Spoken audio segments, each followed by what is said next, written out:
Hi guys and welcome to today's video. Lauren here, and in my Leaving Cert I got a H1 in both maths and physics, so naturally I'm going to be taking you through 2021's higher level question 12. This question is all about X-rays, capacitors and charging by induction. Like all long questions, it's worth 56 marks. So let's begin. So in the question introduction, we are introduced to the Wimshurst machine and we're told what it is and how it uses charging by induction and point discharge to store energy, which forms the basis for the questions part 1 and part 2. So I'd recommend, as usual, always read the question in full as a tip, just so you can get as much information as you possibly can and also the general vibe of the question. So actually going on to answer the question. So moving on to part 1 here, where we have to describe a laboratory experiment to demonstrate charging by induction. And I've drawn a diagram on the right, as you can see over here, here, and here, just to explain visually what is going on. And also I would make that a tip as well. Draw as much diagrams as you possibly can. I'm coming from a bit of a biased perspective because I myself am a visual learner. Not much of a rote learner myself, but you can be different. That's why I have the text here to the left as well. But I myself think drawing a diagram is absolutely fantastic because it just lessens the ambiguity of what you're saying and it really backs up, so there's no misunderstanding from the examiner's point of view as to your whole understanding of the concept. So how are the marks broken up and what do we say to get them? So my answer is as follows. Bring a charged rod close to the conductor. As you can see over here on the right, we have a negatively charged rod over here. And we also have a spherical conductor over here. And as you can see, the rod is not touching. It's close, which is a key word. It's close to the conductor. And as you can see, the charges are separating, given that opposite charges attract and like charges repel. That's why the negative charges are going as far away from the negatively charged rod as possibly can. And to get your first 3 marks, you need to mention the charged rod or the object. And it's brought close to the conductor, not touching, close, which gets you another 3 marks. Now, to earth the conductor, i.e. place a finger on it, and why is this a valid way of earthing the conductor? Is because you yourself, humans, are conductors, so charge can flow through us to the earth. So it is wise to place your finger on it if the charge accumulation isn't too big, otherwise you're going to get a shock. But for the purposes of this experiment, I think we'll be okay. And that's in the second diagram over here. Unearthing the conductor gives you another 3 marks. Removing the earth, i.e. taking your finger away and taking away the charged rod to leave with our now, as you can see from the diagram, positively charged conductor. That will give us another 3 marks. Again, the diagrams can be pretty helpful. Okay, so moving on to part 2 of our question, and we're asked to explain how point discharge occurs and how the question, or my question, is broken down as follows. And again, I have a diagram to the right. I think it's good to see visually. If you learn off your diagrams, you can roughly explain it in words, and that will really just cut down the amount of studying you need to do, which is good because we want to minimize the amount of time we put in order to have a maximum output as well in terms of grades and stuff like that, and how to get through the exam. That's the most important thing. So I have over here a diagram, and we have a charge accumulation at the pointed end. As you can see over here, it's going to be a positive accumulation of charge, and therefore it ionizes the air around the point. So what does that mean? It means ions with opposite charge to that on the point attract to the point and therefore neutralize the point. Ions with the same charge will move away. As you can see over here, we have a lot of positive charges just accumulating and going away So they'd be moving off this way over here. But we also have our negative charge, and they're attracted to the positive end. But then again, we have all of our negative charge, and they are getting attracted to the pointed end. And what all of this positive charge moving away from the pointed end, all of these over here, this is what's called an electric wind. If you look this up on YouTube, you'll be able to find examples of this. It's pretty cool. But you will be actually able to feel and see demonstrations of electric wind in the Barter experiments.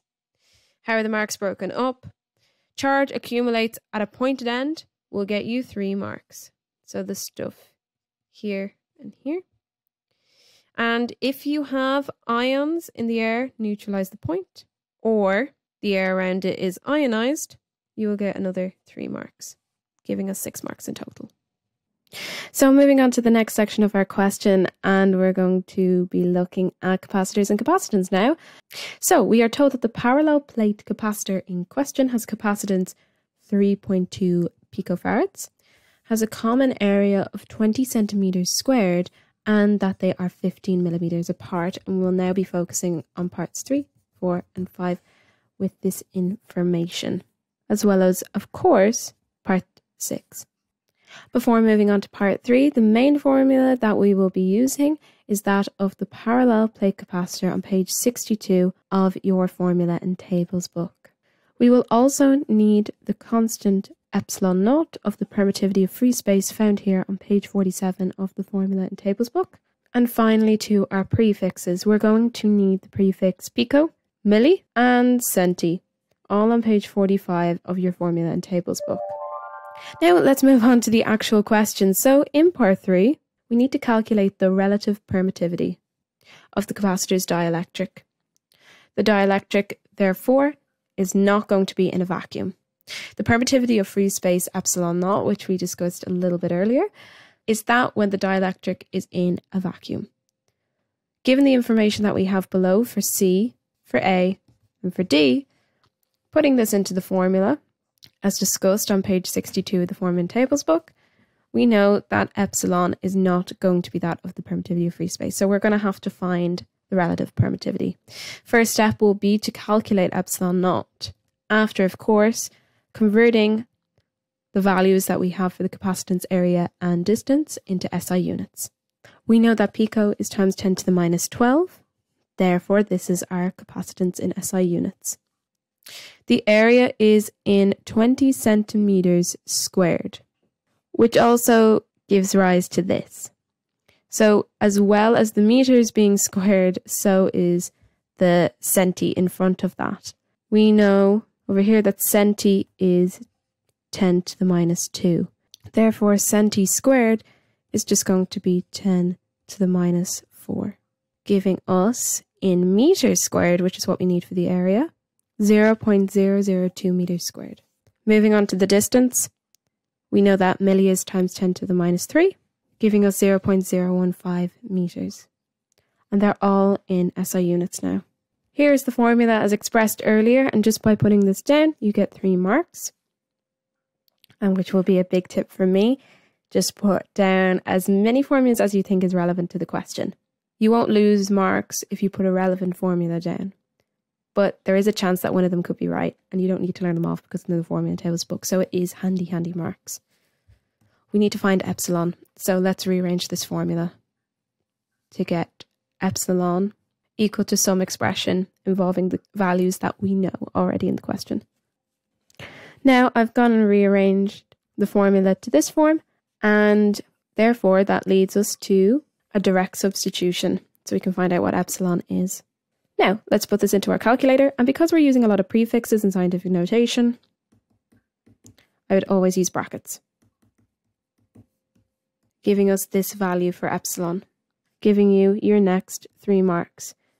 This is not the relative permittivity, by the way. This is just the permittivity for the dielectric the capacitance is in itself. How do we find the relative permittivity? Now, in order to find the relative permittivity, it makes sense that we would like to find the ratio between these two values, epsilon naught being that of the dielectric being in a vacuum, which we want to directly compare to that if the dielectric is not in the vacuum. This expression is not in the formula in Tables book. It can be derived, however. This expression is not in the formula in Tables book, so I would pay a little bit close attention to it. It does make sense though. We would like to find one value relative to the other, so we're going to put it in a fraction. Now we know what epsilon naught is, and we also know what epsilon is in this case. So now we can find what our relative permittivity is by subbing it in. As you can see, the units cancel, which means that our answer is we're on the right track, which would be another tip if you're ever kind of confused or not sure that if your answer is working, check the units, because it is a very, very good shot if your units are correct in the formula that your answer is also going to be correct. So now what's our final value for E sub r? So what's our final value for epsilon sub r? Now in the calculator, I've kept this value up here on screen, which means that it's going to be stored as an answer in the calculator for a Casio calculator, as you can see here. So all I need to do is put in one other value, which is saving me not a lot of time, but it's saving me some time. And there we have our relative permittivity, which gives you your final 3 marks. And you know that's going to be right because the permittivity of the dielectric for a capacitor that is not in a vacuum is always going to be of a larger degree than that of it in a vacuum, as we can see here. So in part 4 of this section of our question, we're asked what would be the effect on the capacitance if the distance between the plates was doubled. So the answer being the capacitance would decrease by a factor of 2. That would get you 3 marks. The reasoning behind it, we can always go back to our formula. So let's just say we have a random scenario in that the capacitance was equal to this combination of variables here, which is always going to be true given by the formula. And let's say if we double the distance, right? So this is for, say, the old capacitor, and we're going to separate the distance. We're going to double it. So the new capacitance is equal to epsilon A. They haven't changed, but the distance has been doubled. So we have 2D. However, this is the same, as you can see here, as just multiplying the old capacitance, i.e. C, which is given by the expression epsilon A over D, by a half. If you pull this factor of a half out, so we can clearly see that C new is equal to half of the old capacitance, confirming our original statement. On to part 5. Explain why the effective capacitance of this combination is 9.6 picofarads. My answer is as follows. The total area of the combined capacitance increases by a factor of 3. This gives you 3 marks. My reasoning behind it, we have that by the formula, as we've used so much already throughout this question, C is equal to epsilon A over D. We can clearly see that the capacitance in the area are directly proportional to each other. So if the capacitance increases, so does the area by the same amount. So as the capacitance, which I've labelled as C subscript 1, that's the capacitance for one individual capacitor in parallel circuit, is equal to 3.2 picofarads. The effective capacitance is just triple that, 9.6 picofarads, as up here. You can also say this because we know that the effective capacitance given by parallel plate capacitors is also given by the sum of each individual capacitors. Because the total area of the combined capacitors is tripled, we get the same result. Okay, moving on to part 6 of this section of our question, and we're asked to draw the electric field pattern in a charged parallel plate capacitor. And here's my diagram here. You don't need to go into as much detail in the exam, trust me. But your main points of information are on your diagram. The electric field lines, as we know, a very important characteristic is that they go from plus to minus, as indicated by all of the arrows here. And that will get you 3 marks. It's also important in this diagram that we have a positively charged plate and a negatively charged plate, and they are of course going to be separated by a distance.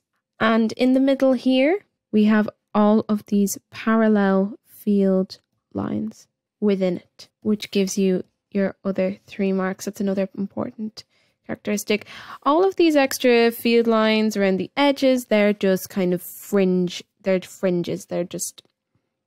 They're not completely relevant, but it does give us the whole diagram space. Okay, so moving on to the final section of this question, which is going to be all about X-rays, cathodes, anodes, all of that sort of stuff, which parts 7, 8, and 9 will be directly focusing on. And we're also given the information that we have a voltage of 20 kilovolts, which is applied between a cathode and an anode in an X-ray tube. Now moving on to part 7 of this section of our question, and we're asked, why is the cathode of an X-ray tube hot? And your answer is going to be as follows. The cathode must be hot so that the electrons are given enough energy in order for thermionic emission to occur. And this will get you 3 marks.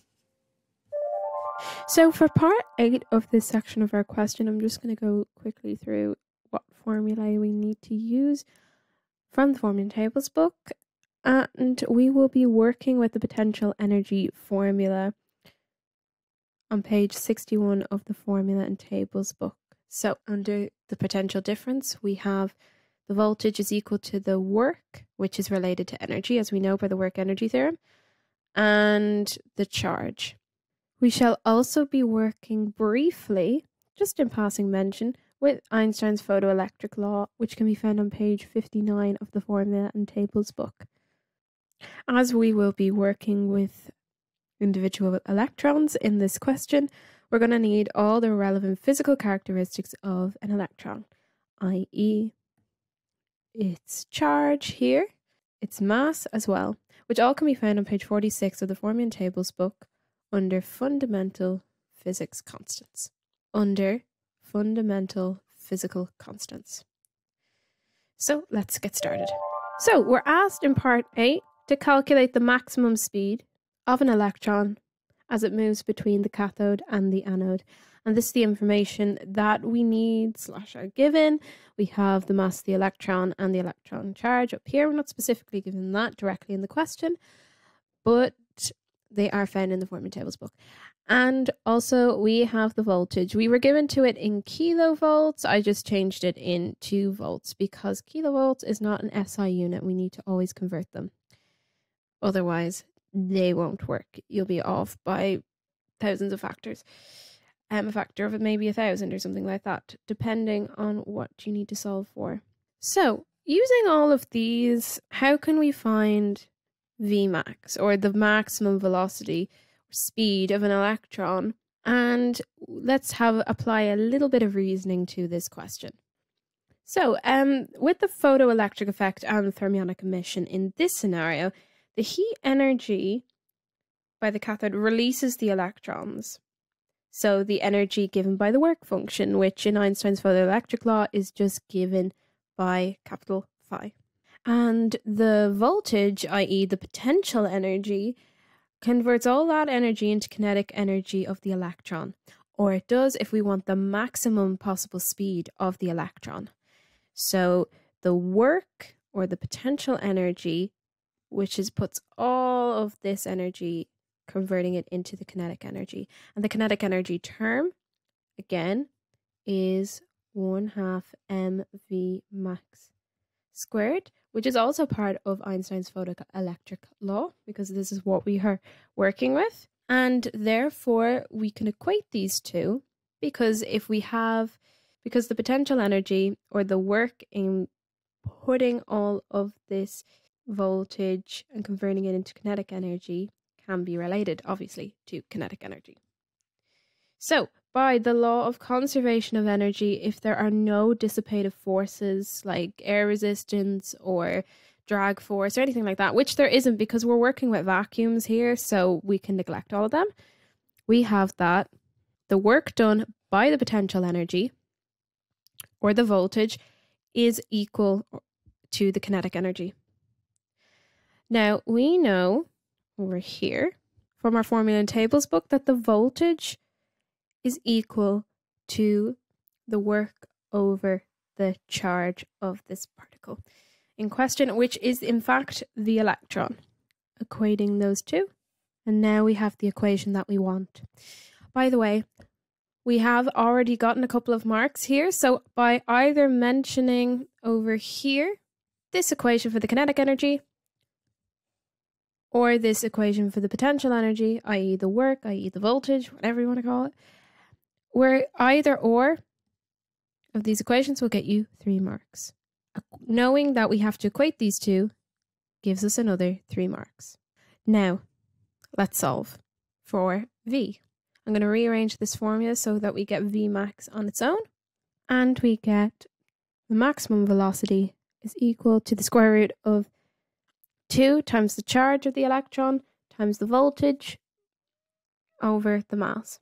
Okay, so let's sub in our values and get our final result.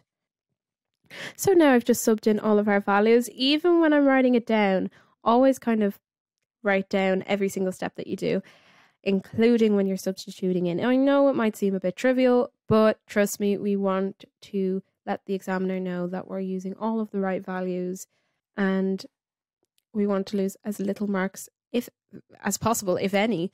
So let's sub it into our calculator. So now let's just sub everything into the calculator. I'm just going to substitute everything in as follows. And obviously I'm going to use brackets. I know I probably say it a lot in these videos, but I think brackets are very important. Just checking that you have, in fact, all of your upper indices correctly in place. And again, that you have the correct amount of zeros for 20,000. You see, all of these little things can add up and make you lose marks, especially under time pressure. And we have a very large number for our maximum kinetic energy of the electron. They go very, very quickly. So, breaking this down into scientific notation, I'm going to give it two significant figures. And that is our final answer, 8.4 times 10 to the power of 7 meters per second, which gives us our final 3 marks. Finally, we're nearly done with this question. I'm sure you're all probably glad to hear or see the end of it, but we have one final question. Part 9. What happens to the energy of the electrons when they hit the anode? And my answer goes as follows. Again, you don't have to follow word by word for it. It's up to you, but just to get the key points in. A small amount of the electron's kinetic energy is converted into X-rays. And in general, just a little fact, it's normally less than 1% of this energy. And the rest of this energy, i.e. the other 99%, is converted into heat at the anode. So that's why we have an oil coolant as part of the X-ray apparatus, and tungsten, which absorbs a lot of heat in the apparatus, just for that. And for your marks, the energy converted into X-rays, that gives us 3 marks, and converted the rest of the energy being converted into heat, that gives us an extra 2 marks. Your first, if you only have one of these statements, you get 3 marks. If you've both of them, you get 5.